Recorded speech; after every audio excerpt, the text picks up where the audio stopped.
Hey dudes, welcome to Splat from the Past, the only 80s themed horror and sci fi show where things could get totally radical. Now, today I will be welcoming a fellow old Hollywood historian.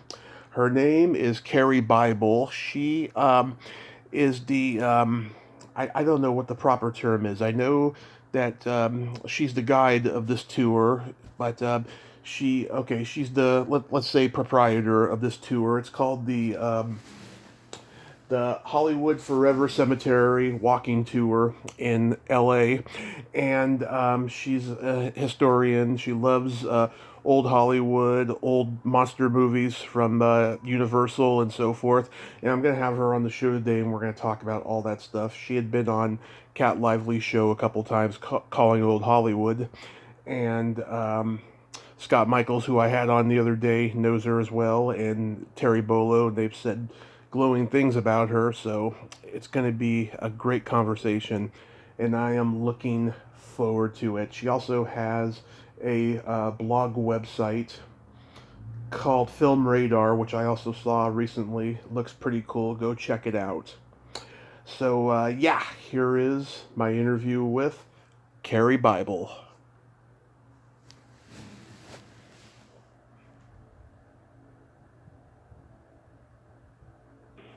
Hi, this is Karie Bible. Welcome to the show. How are you today? That's about it. I'm just a big sigh. The Yeah. plumbing's broken in my entire garden court apartment from the 20s, and I have absolutely no plumbing. Mm-hmm. And after this call, I'm going to run down to the mall and see if there's even a public restroom at the mall to use. Oh, God, that's It's terrible. hard having these problems in a pandemic. I mean, they're annoying enough as it is, but Yeah. then when it's like, wow, I really can't go to my friends' houses. I really can't go to a coffee shop and work today. Wow, what am I going to do about work? Where am I going to go to the bathroom? You know what I mean? Yeah. Oh, that's terrible. Oh, my It God. makes life all the more Yeah. challenging. I'm going through a lot of stress myself, but I got my podcast to make me happy at least. Um, this is such a great honor. I've heard you on Kat's podcast, Calling Old Hollywood, a couple times. Oh, she's great, yeah. Yeah, there's a little bit of awkwardness between her and I right now, but I do have a lot of respect for her and what she does with her show. And I heard you on there a couple times, and I'm always down to talk to old souls. I've gotten some glowing reviews from Terry Bolo and Scott Michaels, so I thank you for coming on Oh, today. I love them. Yes. They're great peeps. I miss them. Yeah, Terry's one of my biggest supporters that there is. Oh, she's a sweetheart. I like her. Yes. Yeah, she's the aunt I always wanted, I'll tell you. Aww. So, going back in time, at what age did you start gravitating toward old Hollywood? When I was 6 years old, I saw my first movie, and it was Dracula with Bela Lugosi on TV. Mm-hmm. Back then, TV was all I had. And I remember just falling in love with it. Like, I remember just pointing at the screen thinking, I want this. Like, I didn't know what that necessarily meant, but I just knew I had to get more of these movies. I had to be in this world. And every Sunday at 1 o'clock, they had the horror movie matinee. So if I was good in school and didn't fight with my brother all week, which, I tried, then I would get to watch the horror movie matinee at 1 o'clock on Sundays. So Right. I saw Dracula, and then Frankenstein, Bride of Frankenstein, The Mummy, The Wolfman. And that was my gateway drug, if you will, into the world of old Hollywood. And I always say I didn't like Barbie dolls. I liked Bella and Boris. I had no interest in baby or Barbie dolls whatsoever. Yeah. Were you the odd duck in school? Oh, yeah. Well, I kind of had a sense that I didn't belong, if that makes any sense. Oh, of course. I didn't belong Even as a either. little kid, I was raised in Fort Worth, Texas, and I just remember thinking, I'm not supposed to be here. Like, I do not fit in this world. I'm not supposed to be here. But as a kid, you have no choices. Like, your parents work in a certain place, and they like it, and they live there, so you're kind of stuck. But when I was 7, I told them I was going to grow up and come to Hollywood, and shockingly, that is what I did do. So, Yeah, I was the odd duck in my school. I grew up in the age of VHS and UHF stations playing all the classics, and I'd be talking about this stuff, and everyone would be like, "What the fuck?" Like, I mean, they saw some of it too, but not on the level that I did, not a deep level. But I was always odd and doing strange things in school. Like, I always wanted to lift up everyone's shirts to see their belly buttons and stuff like that. I was just out there. But understandable. what's that? I said, understandable. I know what it's like to not fit in the world you were born into. Exactly, exactly. But did you like the Universal horror films early on? I mean, you did mention Dracula and Frankenstein, but you were just Yeah, well, the Universal horror films were like the gateway drug, and then that would lead me down other rabbit holes and other things. But yeah, those were kind of the thing that kicked off everything. So basically, from my interest in old Hollywood to going to film school to working in Hollywood for a while to the cemetery tour, I kind of joke everything I do kind of traces back to those movies and Bela, and all roads lead back to that. But I think that's pretty common though, really, because there are so many generations of people that are either filmmakers or writers or makeup artists or people that those movies just fired your imagination. Mm-hmm. You know? Oh, So I absolutely. think that's a kind of a common thing, really. Yeah, Dracula from 1931 is one of my all-time favorites. It still holds up to this day. It's just a great movie.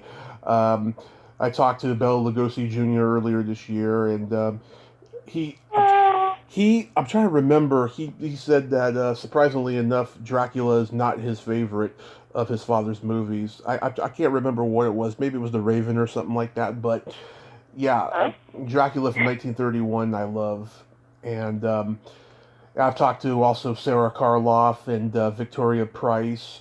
I talked to David Frankham. Oh, cool. Yeah, I talked to David Frankham this summer.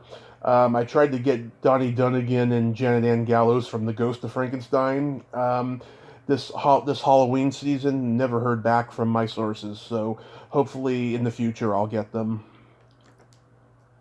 Cool. Yeah. So you're from Texas, you said, right? I was born and raised in Fort Worth, Texas. My daddy worked in Dallas, and mom worked in Fort Worth, so I grew up in between the suburbs. I finished school out at College of Santa Fe, or what was then College of Santa Fe. Yeah. That's where I went to film school, and then while I was in Santa Fe, my mom and dad moved to Georgia, so basically everybody's in Georgia in my family now. Mm-hmm. Did they have creature feature shows in Texas? Well, I remember from my childhood the Sunday movie matinee. And then when I was in high school, getting a car and a driver's license, I had an old Dodge Shadow and a driver's license. That kind of opened up a lot of worlds for me because I could drive to certain theaters, I could drive to certain places, and I had, my film interests are very diverse, really. And when I was in high school, I've always had a very curious mind. When I was in high school, Texas is very conservative, and this school teacher, who I thought was kind of dense, I remember overhearing him talk to another teacher saying, "I saw the biggest piece of trash last night. It was this horrible, tawdry movie called Blue Velvet." And I heard, and I thought, I have to see Blue Velvet, like today, like now. So once I got my driver's license, I would go, both my parents worked, so I would have to run errands for them after school. That was kind of part of the deal of getting the car, is I had to help out, Mm-hmm. So I would have to take my mom's work suits to be dry cleaned. Well, conveniently, the dry cleaners was right next to the video store. So I could go in there and I could rent Blue Velvet, I could rent all these movies. And my dad had a really old Mercedes he'd restored himself, and it made the loudest rattling sound you have ever heard. Like, I will never forget how loud that sound was. And super strict. I couldn't watch movies if they had sex, violence, cursing, which, let's face it, takes a lot off the table there. Yeah. So between when I got home from high school and when my mom and dad came home, it was about 2.5 hour time window. So when I'd hear that Mercedes rattle down the street a block or two away, I'd be like, okay, hit rewind, hit eject, hide the tape in my backpack, take it back tomorrow when I have to pick up Mom's dry cleaning. So that was actually how I saw, like, Raging Bull, Goodfellas, Taxi Driver, a lot of Oliver Stone films, David Lynch films. I saw a lot of those guys' films for the first time, sneaking them in the backpack, you know, and hiding it from my parents. So I guess that was my teenage rebellion, was of a cinematic variety. Yeah. We had creature feature shows in the Bay Area before I was. Oh, you're from the Bay, cool. I'm from San Francisco, yes. San Mateo. I wish I would have been raised there. I love it so much up there. Oh, it's not like it used to be. Trust me, it used to be way better until Silicon Valley turned it into what LA is starting to become now. It's just, it's not the same anymore. But when I was growing up, I mean, we had the worldwide horror hosts. We had Rhonda Shear and Gilbert Gottfried on USA Up All Night. We had Joe Bob Briggs. We had a guy named Captain USA who preceded Gilbert and Rhonda. And I didn't really watch Elvira's show, but I watched her movie when it came out, and I loved it. I still do. But before that, before I was born, there was two hosts in the Bay Area, Bob Wilkins and John Stanley.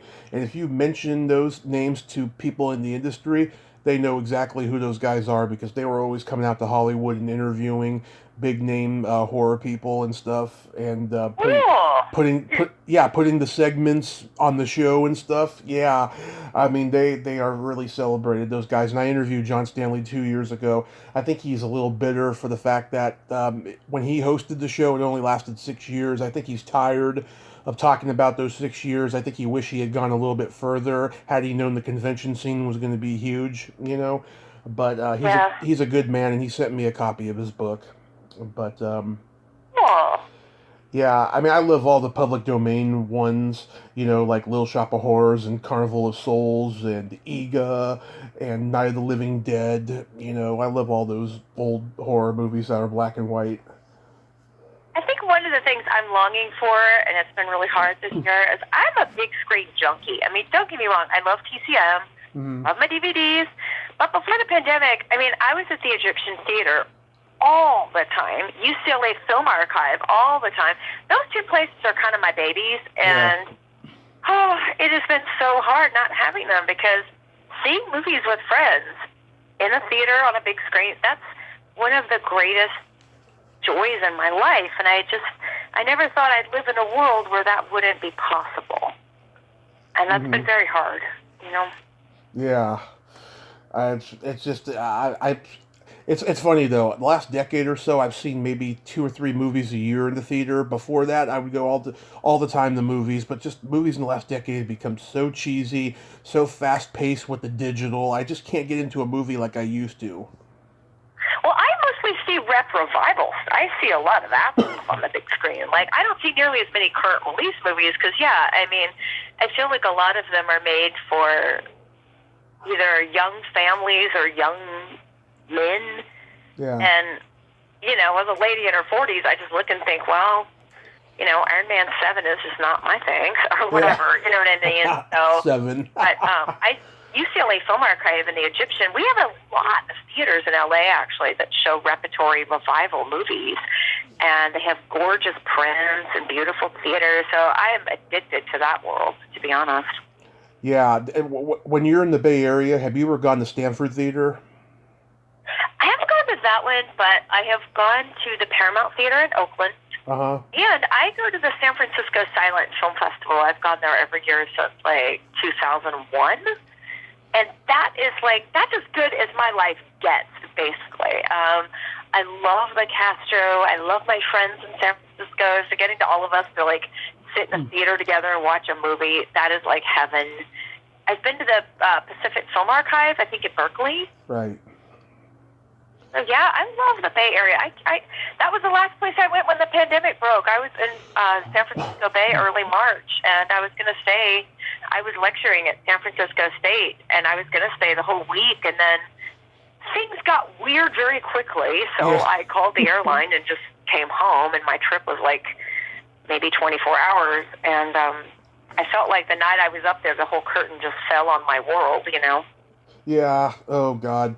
Yeah. I mean, Stanford Theater. That's our revival theater. That was in my neighborhood. I just loved it so much. I tried for years to get a job there, but no movie theater, for that matter, ever gave me a job, and I still don't know why. I tried to get jobs in video stores. I just don't know what it was. And I'm a movie expert. I had to work in shitty retail stores and be a security guard and stuff. But yeah, Stanford was our theater, and I hope it stays. I can't believe it stayed as long as it has. It's been around since I think the late '50s, early '60s, something like that.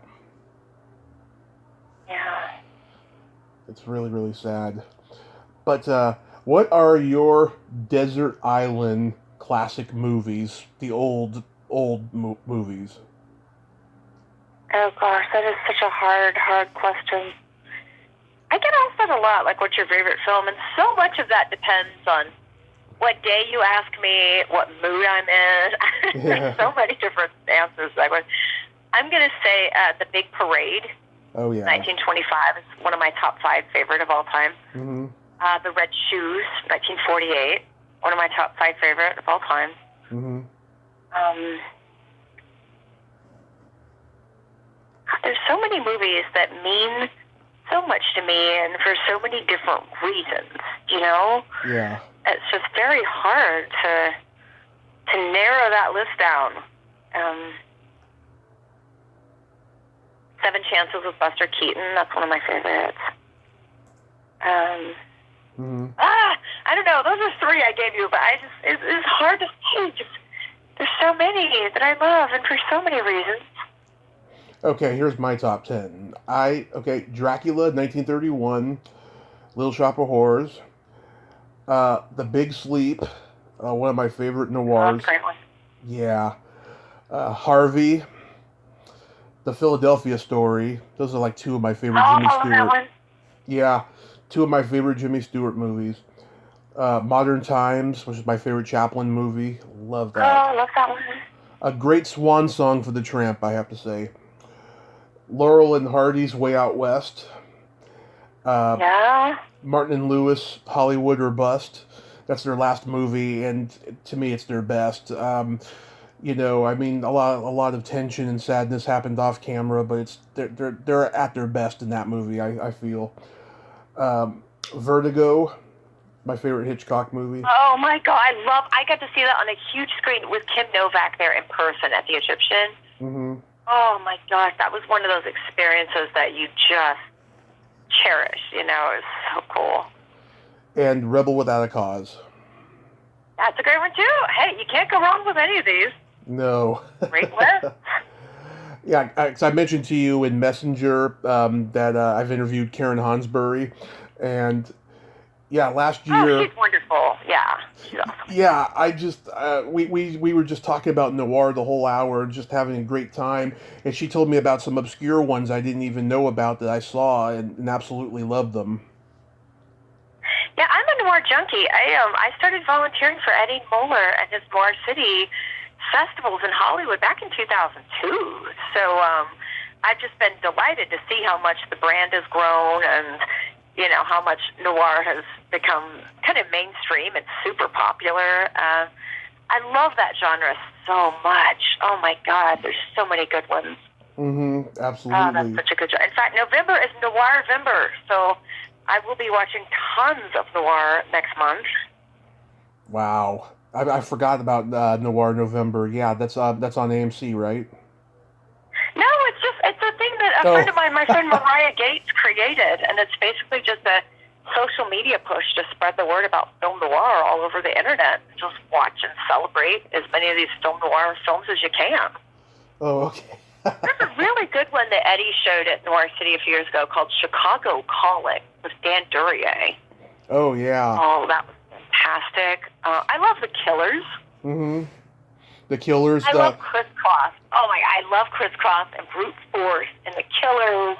Burt Lancaster. The Lonely Place and The Big Heat. Oh, I could go on and on and on. But Burt Lancaster, yeah. Have you ever seen Cannon City? Has it seen what? Cannon City. Doesn't ring a bell off the top of my head. Okay, it's a B noir. It's not that good, I'll be honest with you. It's about a group of guys who escape from a jail, and they hide out. Scott Brady, who played the sheriff in Gremlins, he's the star. DeForest Kelly, who played Dr. McCoy on Star Trek, is there. The famous acting teacher Jeff Corey is there, and Margaret Carey, who was the model for Tinkerbell in Peter Pan. And I interviewed her a couple months ago, and she told me an incident happened on the set that made her face bleed. I don't want to spoil it for you, but if you want to go listen to that episode, you can hear it. Oh, wow. Yeah. Yeah. Yeah, that's an incredible genre of filmmaking. It's one of my favorites. Yeah. Oh God, Humphrey Bogart. Do you consider Cagney a noir guy? I mean, gangster and noir of what Bogart did. I don't really put them in the same category, even though Bogart was in Cagney's movies. I think they're both great. I love Cagney in White Heat. Mm-hmm. I mean, he is so good in that movie. Oh yeah, but do you consider it noir though? Do I consider White Heat noir? Yeah. Oh, absolutely. Oh, yeah. Because I've always had trouble distinguishing between Cagney's gangster movies and Bogart's detective movies, because I consider Bogart's detective movies noir, but is Cagney's movies noir, or it just happens to be in that same era? Everybody kind of has a different definition of what is and is noir, and I think Eddie and Alan of the Noir Foundation, I think they try to go for a more inclusive attitude as opposed to an exclusive one. Yeah. And,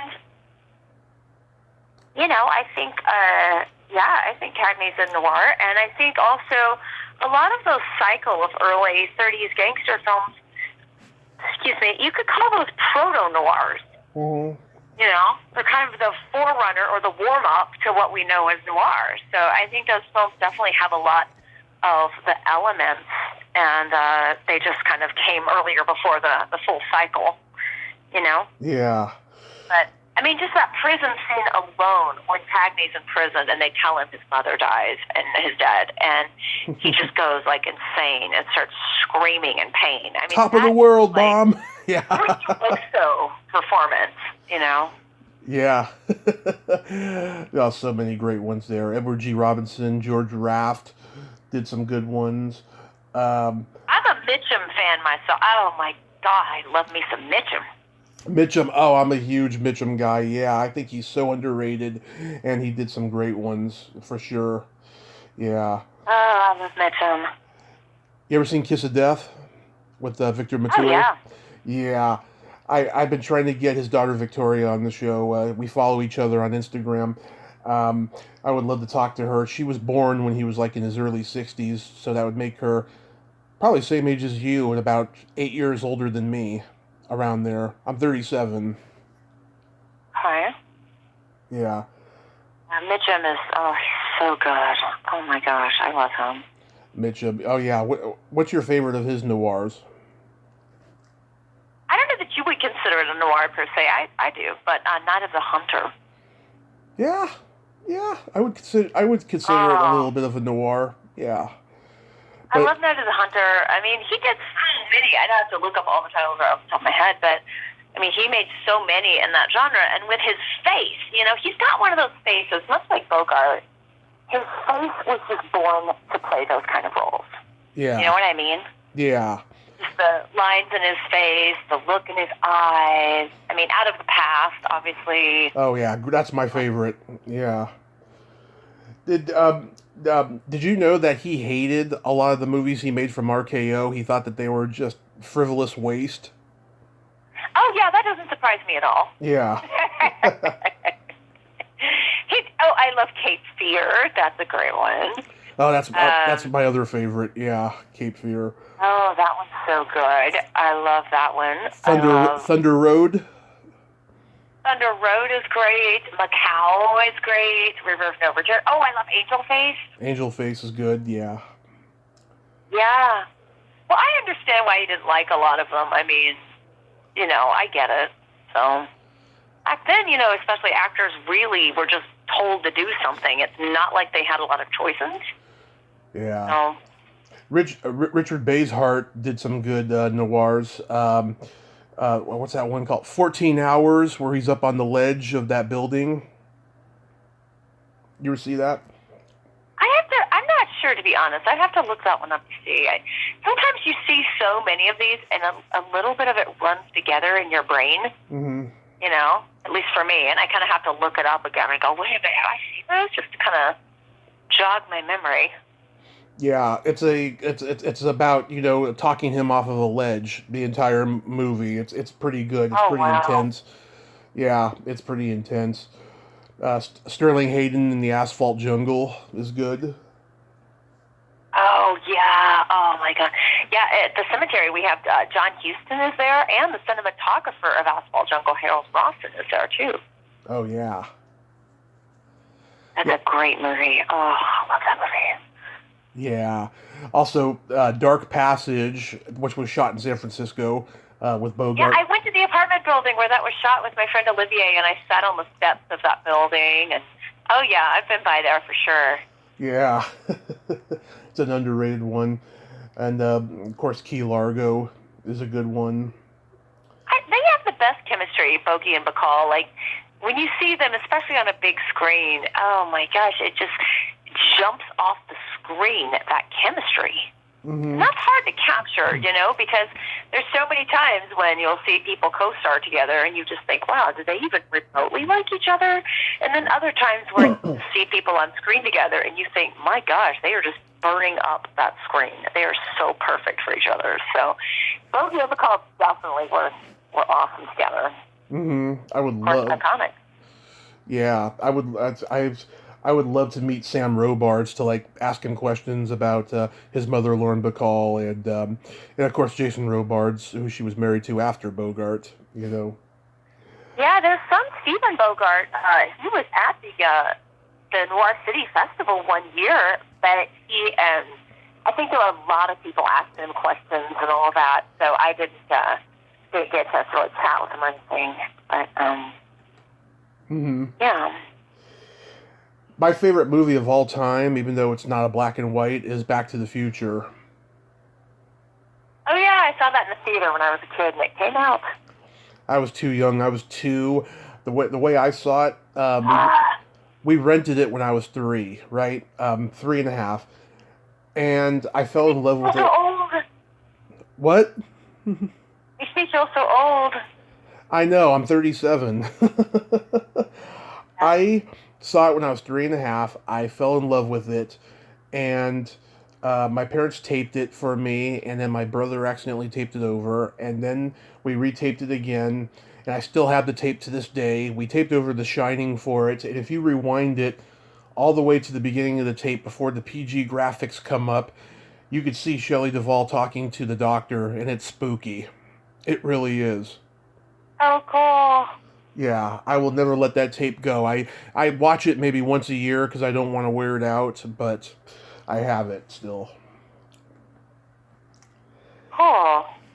Yeah, so you mentioned before that you were in film school, so tell me about that experience if you don't mind. Eh. Was it bad? I'm making a lot of sounds today. I don't know. I'm kind of a little mixed on it, to be honest with you. Yeah, film school's Sometimes, bullshit. huh? Film school can be bullshit. Well, sometimes I just feel like no matter what area of the arts you enter, be it, Right. or not even just the arts, if you run a plumbing company, if you are doing a lawn mowing business, if you are selling your paintings, if you're making movies, no matter what you do, you have to get the word out about it. And that is a tremendous challenge. And had I known a long time ago what I know today, I probably would have studied marketing.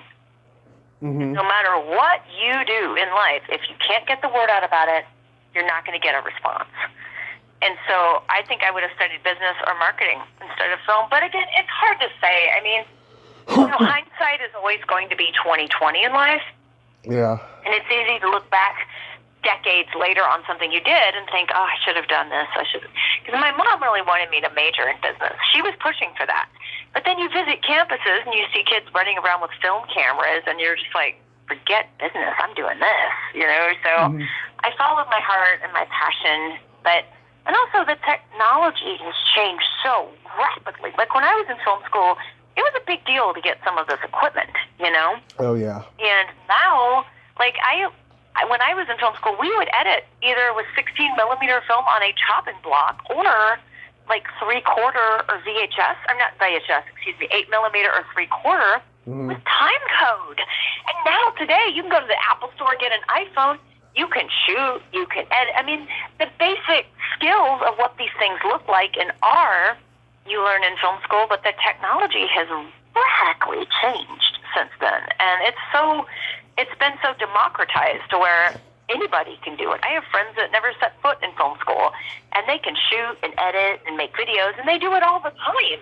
So I don't know how necessary it is. I mean, it just depends. Everybody has a different experience, and everybody kind of has a different take on it. Right. So, but I guess mine is just I wish I would have done business or marketing in hindsight. But, you know. I think you're doing just fine. Don't sell yourself short. Well, you're very nice. Thank you. Absolutely. So how did Hollywood Forever Cemetery Walking Tour come about? Well, I moved to Hollywood in 2000. I saw the cemetery and fell in love with it. And I asked around. They didn't have a tour guide. And I spent my childhood going to a lot of Civil War places with my mom and dad and seeing all these tour guides and seeing, you know, how they worked and all. And I thought about it and I thought, you know, they don't have a tour guide. I bet maybe I could do that. So I met with a historian who is a mentor to me. And then I met with the owner of the cemetery, and I've been giving tours there mostly several times a month since 2002, February of 2002. And I've always had this sense in my life that I was, I guess, different. And that I needed to create my own path because maybe there wouldn't be a prescribed one out there for me, if that makes any sense. Yes. So I felt like, well, I don't fit in. You know, I worked at HBO, I worked at Miramax, I worked for an agent, I worked at different places. And I always had this sense of being the weirdo, the oddball, even here in Hollywood, you know? And I thought, I have to create my own thing. I'm just not going to fit in or perhaps excel in these other environments. I need to create my own path. So that's kind of, I still do have a day job, but that's kind of what I've tried to do, you know? Yeah, I was trying to come up with a name for what you do. I mean, I know you're like a guide, but I was trying to think: are you the proprietor, the curator? I don't know what. I was trying to think of a name. Yeah. Alan Ellenberger, who's terrific. He's the official in-house historian at the cemetery. I'm the tour guide, but I also do lecturing. I lectured at the Frogtown Art Walk this month. I lectured for a university on Zoom the other day. I lecture for senior citizen places. I've co-written 2 small film history books, Location Filming in Los Angeles and Hollywood Celebrates the Holidays. I started a little project I call Hollywood Kitchen, where I cook the recipes. I collect recipes of movie stars from the teens up to like the 60s. And what I've been doing is cooking those recipes on Zoom and basically posting it to the internet. And then anytime I can find a special guest or expert or historian or author to join me, I do. So just yesterday I made Boris Karloff guacamole, and I had renowned horror expert David J. Skall as my special guest. So I do all sorts of things. It's hard to kind of slap a label on any of it, I guess. But, you know. Yeah. Keep busy. When I was talking to Scott the other day, he told me that you have an obsession with cemeteries. I get the willies in a cemetery, more so when it's like a veterans cemetery, and like sometimes I'll be on the road with my mother going through these different towns in California, and I'll see, you know, these headstones that just, oh my God, they give me the willies. They're like almost like Addams Family type of headstones, and just I don't know what it is, you know? Like, what is it for you? Different. I mean, I've had a few friends over the years who are like, I am not taking your tour. I have no interest in that. And I'm like, okay. I used to get my feelings hurt and take that kind of stuff very personally if someone didn't like it. But I'm not like that now. I'm like, okay, it's not everybody's thing. I get that. I respect that. I would never, judge if that's not someone's thing. It just depends. See, I grew up down the street from one. Like, I grew up from Bluebonnet Hill Cemetery in Texas. Like, my brother and I rode our bikes there. I drove or walked past that place every single day from the time I was like a toddler until I left home to go to college. And my mom and dad lived directly across from the cemetery in Georgia. I mean, when you're around it a lot, it's just kind of a lot more normalized, I think. That makes any sense? Yeah. I mean, when I was growing up, my mom had these paperback books about Elvis, and they had black and white pictures in there. And his grave, to me, looked eerie because of the black and white picturing. But now I see pictures of it in color on the internet. It looks beautiful and peaceful. There's a blue water swimming pool behind it. There's all these pretty roses and flowers. It doesn't look like it did in those pictures to me, I mean, that kind of thing is great. I like that, And there are some cemeteries that have given even me the creeps, where I've gone in and gone, ooh, gee, I gotta get out of here, Yeah. But most of them, though, I just find peace and beauty and history and great architecture, and every single one of those tombstones, there's a story. And I think that really intrigues me, just learning those stories, learning about those lives, and yeah. Yeah, I mean, I always hope someone's going to be cremated. I never go to the actual funeral. I go to the service, and that's about it, But I wouldn't mind taking a tour of this. I wouldn't mind taking a tour of this cemetery, though, because if it's old Hollywood, I can kind of separate it. You know what I mean? Well, the nicest compliment I ever got one day on the tour, this lady came up to me after this group tour, and she said, I have to be honest with you, I didn't want to be here today. Yeah. My friends, drug me kicking and screaming to your tour. I did not want to come. And I go, okay. And she goes, but I loved it. I enjoyed it. This place is beautiful. I had a really good time. I was like, oh my gosh, thank you. So for someone to be like, I don't want any part of this, and to leave going, wow, that was a neat experience, I felt really like that was such a great compliment. I was very thrilled by that. Wow, that's very sweet. That is. Yeah. So up until COVID, the tour was pretty successful all the time? Well, I mean, tour guiding, as Scott would probably tell you as well, it's I don't make a full-time living doing all this stuff. I mean, I have a day job, but the thing about tour guiding is it's very inconsistent. Like, you can have huge crowds one week and, one person the next.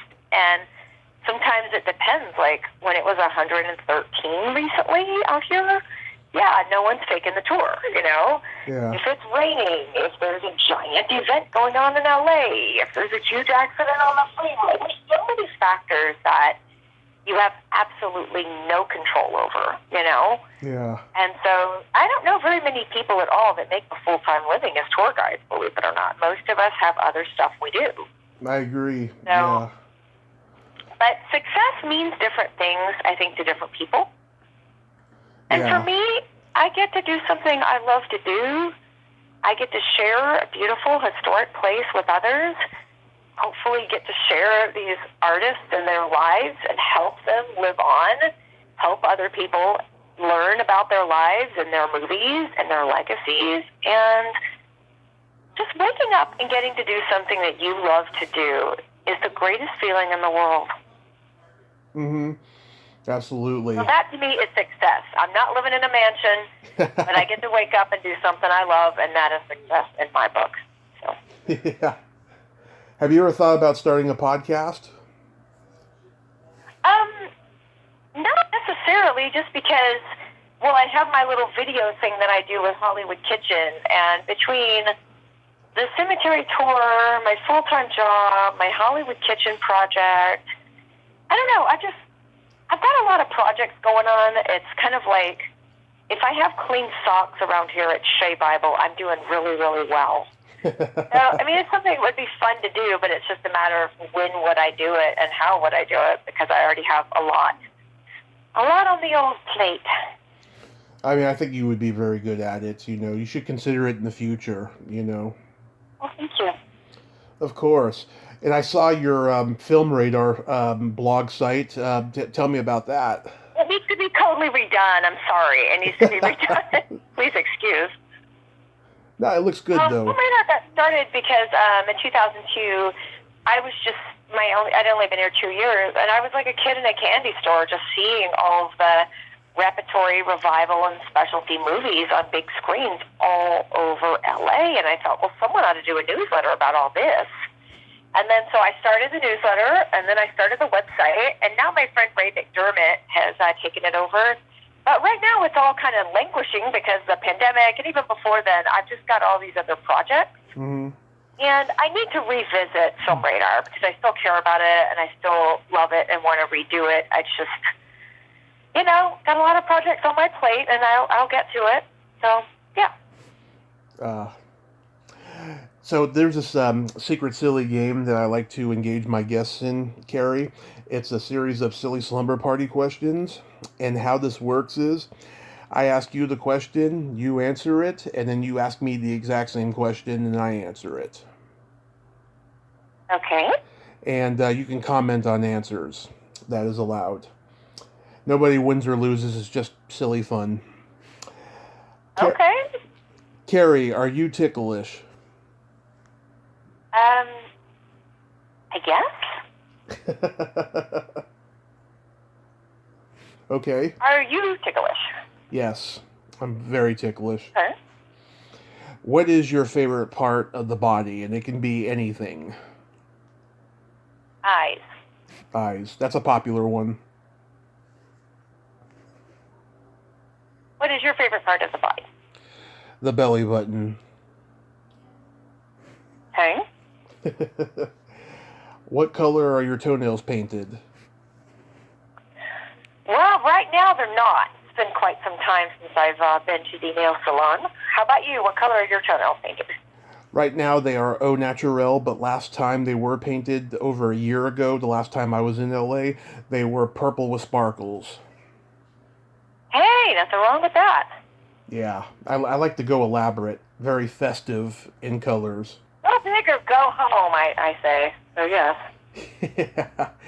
What would you say is your best personality trait?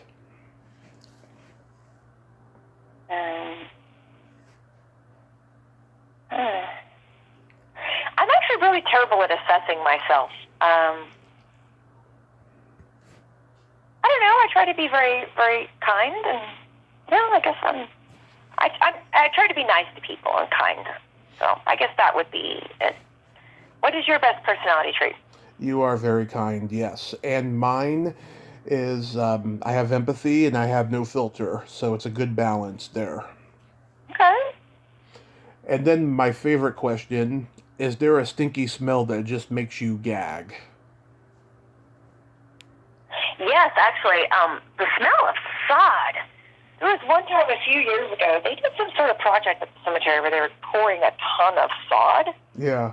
And it would make me so nauseated. And my tour starts at 10 a.m. on Saturdays, most Saturdays. And for some reason, I don't know if you've noticed this, but my sense of smell is even more sensitive sometimes in the mornings for some reason.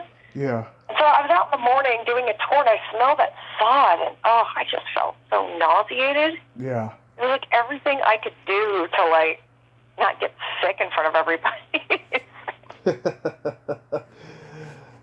You ready for mine? How about you? What smell makes you, What makes me gag? It's either farts or feet. Fair enough. Fair enough. The master of intimacy I am. Well, Karie, I thank you so much for taking the time today. This has been a lot of fun, and I hope, after all this craziness is over, I can come down to LA and check out the tour and meet you in person. Sure, let me know when you're coming down, and it'd be fun to have you on the tour. That'll be wonderful, yes. And happy Halloween, happy the rest of the holidays, and stay safe. Thank you. You too. Okay, bye-bye. Okay. Well, there you have it. Karie Bible. Ain't she a sweetheart? Oh, what a nice lady. What a nice lady. I enjoyed talking to her. Check out her tour, the Hollywood Forever Walking Cemetery. I'm just paraphrasing it, but you know where it's at. If you like this video, everyone, then go subscribe to my social media. Until next time, this is Tommy Throwback Kovac saying, I'm sorry. I keep forgetting that I'm not doing the social media part anymore. This is Tommy Throwback Kovac saying, there's no shame in living in the past because the present sucks. Later, dudes.